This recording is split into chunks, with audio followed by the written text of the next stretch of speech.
কোরবানির ঈদকে সামনে রেখে জমে উঠতে শুরু করেছে দেশের বিভিন্ন এলাকার কোরবানির পশুর হাট। রাজধানী সহ বিভিন্ন জেলায় ইতোমধ্যেই ক্রেতা বিক্রেতাদের উপস্থিতি বাড়ছে।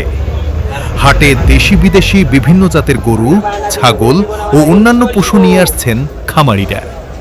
বিক্রেতাদের দাবি, এবারের পশুগুলো সুস্থ ও ভালো মানের হওয়ায় ক্রেতাদের আগ্রহ তুলনামূলক বেশি। দাম ওটা চাইছে 250, এটা 75, এটা 150, ওটা 45, তার ওটা 55। দাম উঠছে, দাম আসছে, কইছে চলতেছে, দেখছে। বিক্রি করছেন একটা না, এখনো বিক্রি করতে পারিনি। তবে অনেক ক্রেতা বলছেন পশুর দাম কিছুটা বেশি হওয়ায় তারা যাচাই বাছাই করে কেনাকাটা করছেন। দেখতেছি আসলাম আর কি।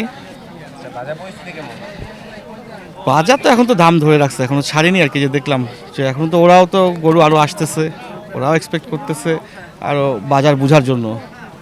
আপনি এই হাসির ঘরের সামনে গিয়ে দেখবেন যে কোনো গরু কিন্তু খুব একটা কেনা বেচা হচ্ছে না আর কি। তা সবাই আমার মনে হয় ঘুরতে আসছে, বুঝতে আসছে।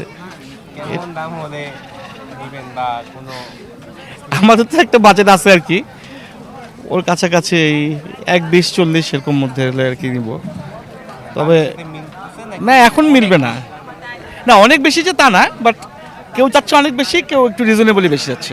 বাট এখন পর্যন্ত মানে বেচা বিক্রি হওয়ার মতো পরিবেশ তৈরি হয়নি, যেটা মনে হচ্ছে আর কি। এদিকে হাটে নিরাপত্তা ব্যবস্থা জোরদার করেছে প্রশাসন। ক্রেতাদের সুবিধার জন্য রাখা হয়েছে পর্যাপ্ত নিরাপত্তা, স্বাস্থ্যসেবা ও পরিচ্ছন্নতার ব্যবস্থা। সব মিলিয়ে কোরবানির ঈদ যত ঘনিয়ে আসছে, ততই প্রাণচাঞ্চল্য বাড়ছে কোরবানির পশুর হাটগুলোতে।